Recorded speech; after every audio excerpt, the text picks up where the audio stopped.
কখন বুঝবেন আল্লাহ আপনাকে ভালোবাসে? যখন আল্লাহ পাকের অনুমোদিত কাজগুলো আপনার ভালো লাগবে।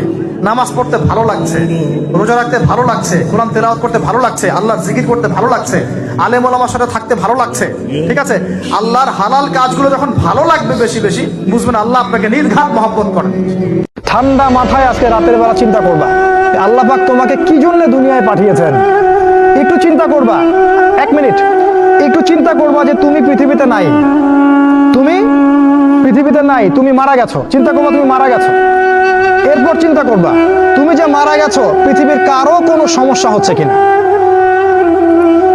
তুমি যে মারা গেছো পৃথিবী কি থেমে আছে? তোমার পরিবার থেমে থাকবে? আসসালামু আলাইকুম। হায়াতের কোনো বয়স নেই। কখনো যদি কাউকে আঘাত করে কথা বলে থাকি, ক্ষমা করে দিয়েন।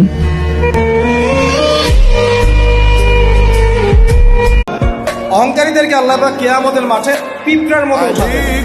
তাদের আকৃতি মানুষের সমান হবে না, ছোট ছোট কালো পিঁপড়ার মতো হবে। অন্ধকার ওদেরকে ঢেকে নিবে। তো আমাদের মনে যাদের অহংকার আছে, আল্লাহর রাস্তায় অহংকার ছেড়ে দেই। অহংকার ইলমেরও থাকতে পারে। একজনের অনেক বড় ইলমি ডিগ্রি সার্টিফিকেট আছে, অমুক ফারেক অমুক ফারেক, অমুক মুহাদ্দিস অমুক মুফাসসির, ডাবল ডিগ্রি, এটারও অহংকার থাকতে পারে। আল্লাহ চান তুমি একজন ভালো মানুষ হও, ভালো মুসলিম হও এবং দ্বীনের জন্য কিছু খেদমত করে পৃথিবী থেকে বিদায় নাও। এই দিন তুমি ছাড়াও বিজয়ী হবে ইনশাআল্লাহ। তুমি থাকো বা না থাকো, এই দিন কিন্তু বিজয়ী হবেই। হয় তোমাকে নিয়ে হবে অথবা তোমাকে ছাড়াই হবে। সব হিসাব নিকাশ মিটানোর জায়গা দুনিয়া না।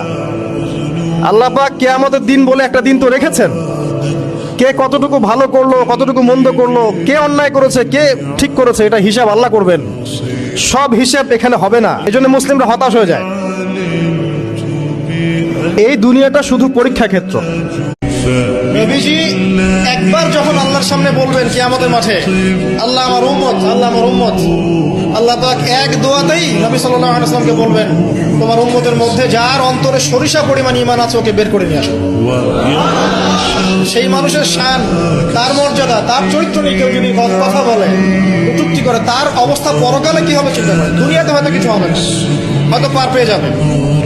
মনে করেন আপনি আমাকে মিথ্যা একটা অপবাদ দিয়েছেন এবং ধুয়ে রেখে দিয়েছেন একদম মিথ্যা অপবাদ দিয়ে। যতক্ষণ আমি আপনাকে মাফ না করছি, কাবা ঘরে গিয়ে গেলাফ ধরে কান্নাকাটি করলো, এই পাপ মাফ হবে না ইনশাআল্লাহ। এই অবস্থায় মৌত হলে কি হবে? পরকালে দেখবেন আমি দাঁড়িয়ে আছি আপনার জন্য। আপনার হিসাব হচ্ছে, হিসাব শেষ। আপনি সালাত, সওম, হজ জাকাতের নেকি নিয়ে উঠেছেন, কিন্তু দেখছেন